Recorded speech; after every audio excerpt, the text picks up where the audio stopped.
how your personality affects what you play. And I feel like this is going to be like horoscope for gamers. There's no way this is real, but it has almost 5 million views.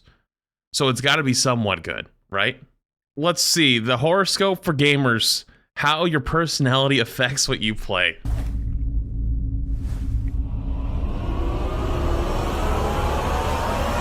Turns out this video is actually pretty easy to write. In 2016, Dr. Jeremiah Appleton and his team ran a study where they would have gamers fill out surveys regarding their personality. They would agree or disagree with statements like, I have a colorful imagination when I am alone, I enjoy the company of others, I worry I am not accomplishing enough, or I feel the need to win even if it hurts someone else's feelings, etc., etc. All statements you can feel free to answer quietly to yourself if you like. Dr. Appleton then had the subjects report what video game genres they enjoyed the most. And in most cases, subjects that typically enjoyed JRPGs had more quiet, reserved personalities and often had serious doubts as to whether they had made the right decision or done the right thing in games and in life. Those that typically enjoyed platformers and more fast-paced games like Doom often had a strong tendency to be critical of themselves. Fans of puzzle games like Tetris or Hue prefer a certain amount of change.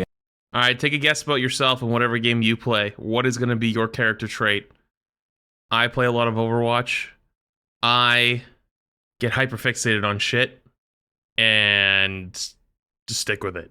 And variety in their everyday lives, and become dissatisfied when or a masochist. Yeah, I guess that's governed fair. by restrictions and limitations. The same goes for fans of Minecraft and other open world sandbox games who also specifically have personalities that lend themselves to a great need for other people to like and admire them. And if you're finding these statements to feel accurate of your own gaming preferences and personality, quit that, because every word of what I just said was made up. Okay, dude. Thank you. Including All the right. first line. This video is a royal bitch to make. How does our personality All right. affect Now I can what have fun game with you it. prefer playing? It's a damn good question, and one that has been investigated Successfully by people much baited. smarter than me. But before we dive into this, I'd like to make a couple of disclaimers and a couple of examples out of you. I didn't set that whole opening thing up just to screw with you, although I didn't necessarily not enjoy doing that. I did it to point out that personality psych is a slippery slope.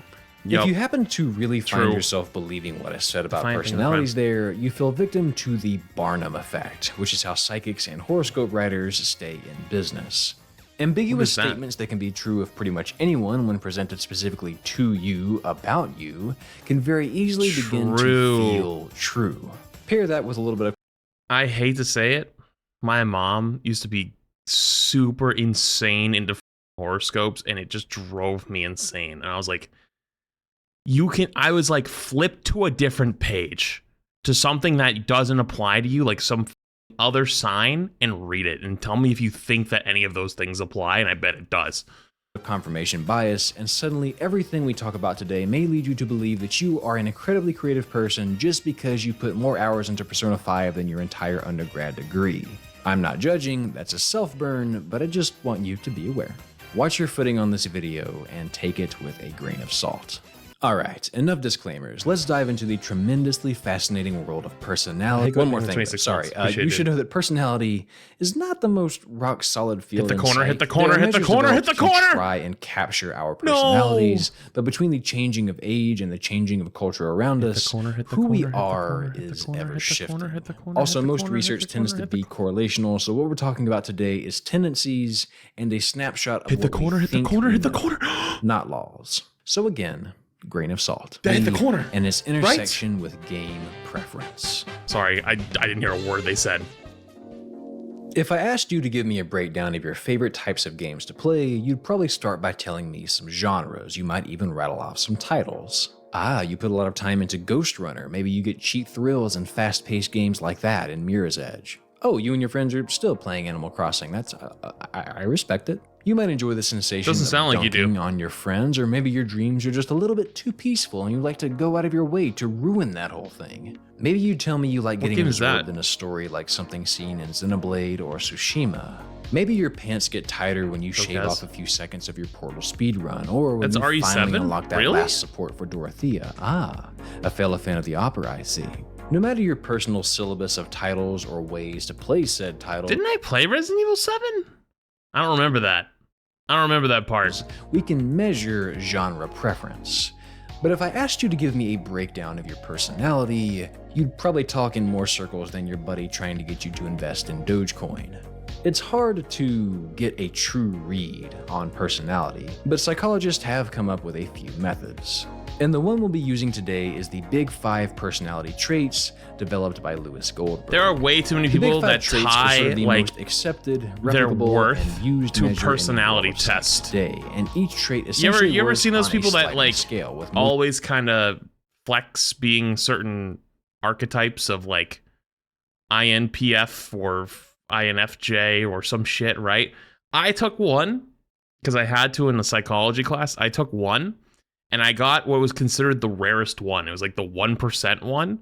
And I was like, oh, that's cool. And then I just literally completely forgot about it ever since then. most people falling somewhere in the middle. Generally, personalities don't sit Because it doesn't at mean the anything. extremes, just closer to one end. Remember, we're ever changing. Because I feel Well, like the that- answers to the questions I would have changed depending on if I was like, I was hungry, I was tired, I was well rested, did I get in a road rage incident on the way to school? You know, like it. Dive more deeply into each individual trait as we get to some of the bigger points of the video, but just as an example, openness, to wildly oversimplify it, refers to our willingness and desire to seek out / think about new things. People with high openness tend to be very creative, enjoy trying new things, are extremely curious, and are happy with change. Those with low openness despise change. You won't catch them rearranging their room or changing their schedule much. They don't like new, and they don't like abstract ideas. Conscientiousness sort of deals with how organized you are. Do you pay attention to detail and strategize,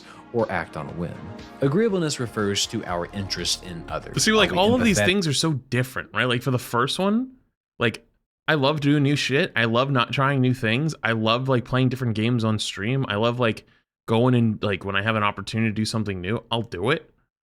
But then at the same time, I haven't rearranged my apartment since I moved. I didn't rearrange my other apartment since I moved. I have the same colored shirts. You know what I mean? Like it's whatever. And then in terms of like do you act on a whim or do you like think things out? Dude, I will get stuck thinking about the same thing for 6 months, but then at some point I'll be like, oh, this looks cool, and just do the most out-of-pocket Strategize crazy idea. Or act on a whim. Agreeableness refers to our interest So it's like, in others. Are we you know, empathetic and helpful, both. or are we self-serving and oblivious to others? Neuroticism deals with emotional stability and how you handle stress, and I think you're already familiar with extroversion. At our core, we all land somewhere on each of these 5 scales. Okay, that Maybe you're one- pretty that low one on might the have something to extroversion it. scale, but you are highly agreeable, so you really empathize with people, therefore you might enjoy a good emotional story, but don't care much for partaking in real-world human interaction. As an introvert, I can relate to you. Maybe you're highly conscientious, so you love games where you plan ahead and strategize, but due to your neuroticism, you often get stressed when you have to make a tough decision. Maybe you over-prepare for that mission or get choice paralysis when trying to decide on an outfit or a skill.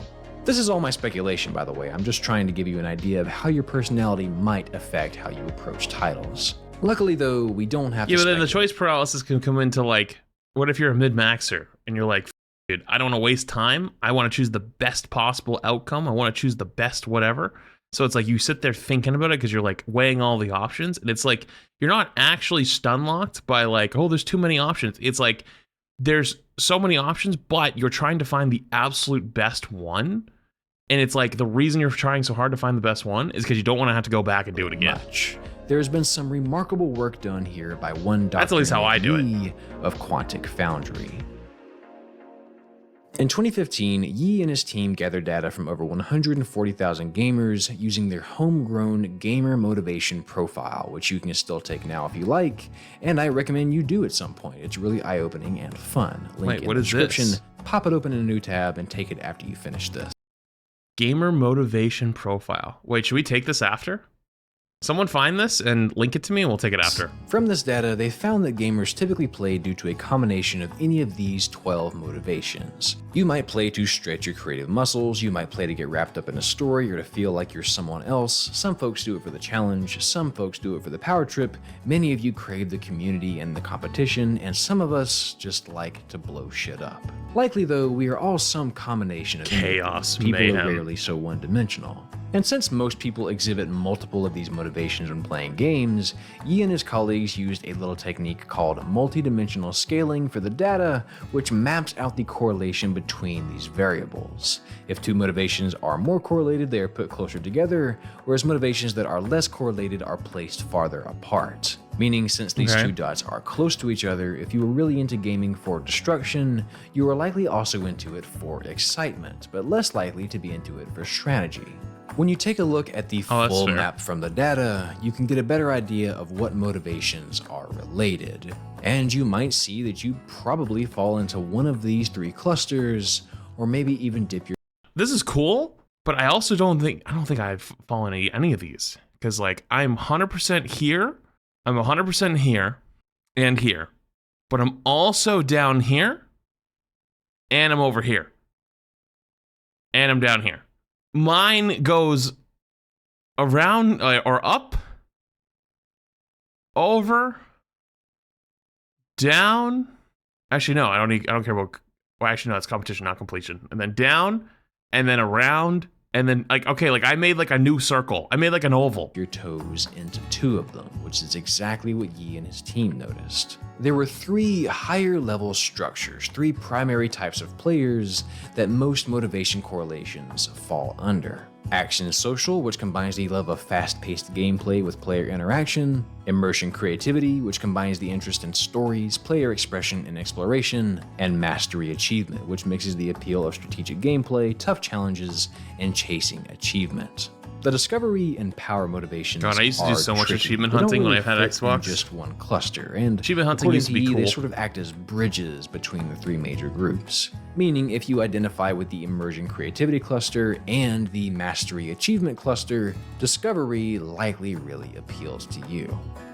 Now keep in mind, this is simply motivations we're talking about, not how personality affects them. But what's fascinating is that much like the Big Five personality traits, the gamer motivations mapping is consistent across several different regions and cultures, which could suggest that gaming motivations and personality are both in some ways universal for all of us, and furthermore could be related in some sort of consistent manner. As I was reading up on this and writing the script for this video, I realized that all that was left to do was find proof of this relationship.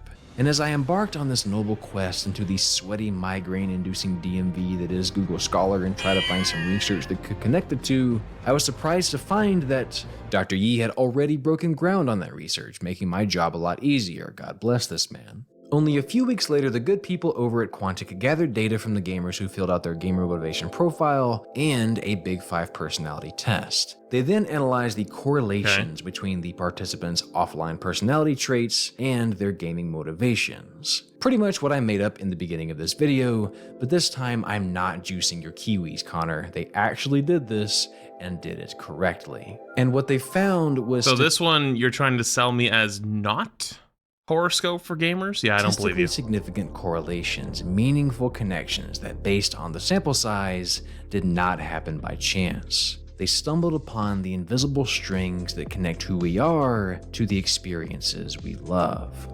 The action social cluster, which contains the high motivations of excitement, competition, and community, were largely connected to high levels of extroversion.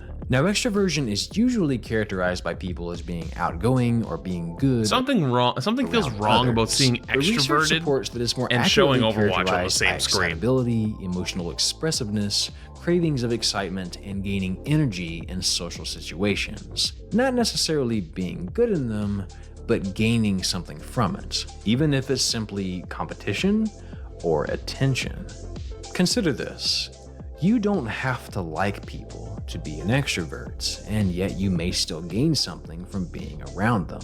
So you may very well choose to pick up fighting games because your extroversion makes you crave the competition, just as well as you may play action adventures for the constant excitement, or MMOs and social sims because you do actually like the people in your life and get something meaningful from kind interaction with others. Another correlation they found was between openness and the immersion creativity cluster. Wait, so RPGs, like sandboxes, the cozy open worlds, gamers are just anything nicer? with a deep immersive Checks story or a way to express creativity. Most players that enjoy these games tended to have high levels of openness, which, like we discussed earlier, is characterized by imagination and creativity. Folks high in this tend to have a broad range of interests, enjoy change, and are open to new and varied experiences. Which may explain why these people can finish JRPGs even after weird interactions like, You know, this is how I earn a living. Huh? Really? I thought you were just doing it for fun. I suppose some people do. Hello, I'm some people. Nice to meet you. I joke, but this is 100% me. I'm here for the story, and I don't care how weird things get. I'd be willing to bet that the Undertale fanbase is full of high openness people because, again, the trait is all about painting outside the line. I would disagree. I played Undertale, and I murdered everything in my fucking path, and people were not happy. They were like, streamer, go back now. And I was like, what do you mean? I thought the whole point of the game was there are multiple ways to play. And they were like, shut your dumbass up and get your bum ass back at the starting line. Which is probably why it also correlates highly to the enjoyment of sandboxes like Minecraft and games with hefty customization like Monster Hunter World. Conscientiousness was slightly mapped to the Mastery Achievement cluster, which And the best part is that video, I made negative monies because I had to pay for the editing on it, and I got DMCA'd on it, so I got nothing. I got DMCA'd on a video game for the music in the video game in which it was supposed to be fine, and I tried everything to get it turned around, even though legally I was in the right. I could have fought it, I should have fought it, but I didn't want to risk a strike, so I just let it go. which I'm not makes mad. sense. Highly conscientious I'm not folks mad. are preparers, strategizers, task-oriented schedule followers that likely find challenging strategy games like Advanced Wars and XCOM to be just Karma, the how right about you karma my nuts, itch. okay? Correlation here wasn't as strong as the others, but it may shine a little light on the type of people that enjoy finding all of the achievements. Again, that highly conscientious detail What the and hell? task-oriented nature probably lends itself to finding some pleasure in unlocking all the achievements and getting all of the collectibles. Okay, I'm gonna come up for air now. That was a lot of big words. Couple things to note. The correlations here are significant and they were insightful, but they aren't exactly high, meaning that this only gives us a glimpse into what is usually the case, but is certainly not universal truths. After all, you may be the most detail-oriented, conscientious person on Earth, and yet hate playing strategy games because your personality ruins them. Maybe they just come off as a chore and you have too many of those in real life, so you'd rather unwind with something relaxing.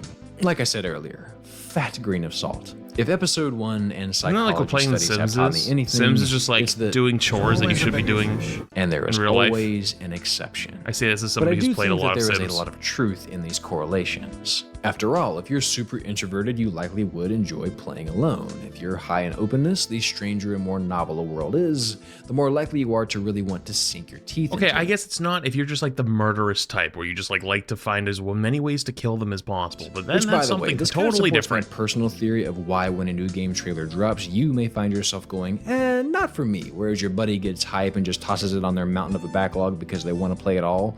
High openness is great and all, but if everything new is appealing, RIP to your buddy's wallet and free time. Or maybe you're the buddy, I'm the buddy, my backlog is bigger than my future. For what it's worth, my take on how who we are affects True. what we play has to do with personality reinforcement. We seek out not just games, but media in general that reflects our personality. Like Dr. Yi mentioned in the closing statements of this study, games are often stereotyped as escapist fantasies so that we can be who we're not. But we may in fact play them to better experience who we truly are, how we actually tick. I feel like that's such an outside. Like I feel like that's not true. Like, am I crazy for thinking that's not true? Like I don't play GTA to think that like, oh man, I wish I could go steal cars and run around and shoot as many things as possible. And and play Overwatch, be some superhero who's getting screamed at by your teammates. Like, no, I play them because like they're fun, like genuinely, like that's it. It's like it has a good story. It's like the same thing of why you watch a movie, right? Like, why would you watch, if you watch a movie, you want the movie to have a good story, right? Or to be action packed and like entertaining. That's like the whole point behind it. I feel like this type of stuff is like going too deep into something that's maybe not even that deep. And better understand. There is probably something to be said though, but like, you know, if you only like play power fantasy games or something like that, like maybe, I guess, but I don't know. Our own identities. A few studies gathered in a meta-analysis by NCBI reveals that our music and television consumption it can probably be often true for purposes of identity I just don't think management, so. At least emotional for myself. regulation, and companionship, especially in younger people. Which leads me to believe that in a lot of ways, gaming may influence our personality in the same way personality affects our gaming. Personality may in fact be the original spark that triggers our interest, but I think over time they act upon each other back and forth. Games may serve as a mirror that reveals what we do and don't enjoy, and what we do and don't identify with, which, especially in our earlier years, might structure who we are. Personality often runs into the nature versus nurture debate, which is almost always both when it comes to most psychology topics. Genetics certainly plays a part in personality, as has been shown in studies with twins. Goated fight scene, by the way. In fact, based on this twin study, genetic influence on the big five traits were all estimated to be around 50%, which means that personality is likely half formed by our genes and half by our experiences. So the reason you keep coming back to fighting games may be because you are highly extroverted, but it may also be because your first gaming experience as a kid was Melee. It may not be as black and white as your personality affecting what you play. It may go both ways. A couple of stray thoughts. I can see that with some things. Maybe like Pokemon's a good example. But like, I played a lot of Call of Duty, and I haven't played a Call of Duty in years. Before we pull this video out of the oven. Age is also a huge factor. Some research presented in 2003 suggests that as we age, our personality shifts. Conscientiousness and agreeableness tends to go up through your 20s, and openness tends to decline. Meaning for a lot of people... That's weird. I feel like for myself, it's the opposite. I feel like I was much less open to shit when I was younger, but now I'm much more open to shit as I got older. Decline. Meaning for a lot of people, you really may find yourself narrowing these genres you play. Maybe not everything new will be quite as appealing. Which I think kind of supports the whole notion of identity management and formation in your early years, though I could just be seeing what I want to see with that. There are also other models of gaming motivations than Yee's that you might want to consider. Bartle's player types, for example, plots you as one of 4 different player types, depending on if you tend to be more interested in the world versus other players. Yeah, but like, see, I'm probably up here with acting and players, probably up here and down here. So I'm on the opposite ends. And acting upon those things or interacting with them. Jason Vanderberg's Domains of Play model may also be worth checking out. Ultimately, it is extremely difficult to pin down just what exactly the relationship between our personalities and our game preferences is. It could be something we just can't quite grasp yet, and the research I've gathered for you today only reveals the tip of the iceberg. Then again, it could all be white noise, grasping at the wind. Small tendencies that reveal more about what we think is true than what is actually the case. Goated game. But what it most certainly is delicious food for thought. If you take away anything from this video, know that there is no right or wrong personality type, just like there is no right or wrong game preference. We're all different and all seek what fulfills us. Above all, I hope that this research encourages you to make a diligent effort to understand your personality and not try to correct it. It's often said that you should just be yourself, but I know from experience that's not such a simple task. I think a better piece of advice would be get to know yourself. Take the time to learn who you are, pay attention to what makes you smile, and don't be ashamed of it. Games have always helped me do that, and regardless of how your personality truly affects what you play, I think as long as you're enjoying yourself, it doesn't really matter. True. Does it? Enjoy what you're doing. All right, that was pretty good. I do think it was still kind of horoscope for gamers, because like I mean like a lot of their buckets that you kind of put you in, or like whatever. It just didn't really make a whole lot of sense to me. Just because I don't feel that way, or I don't feel like it's it makes sense.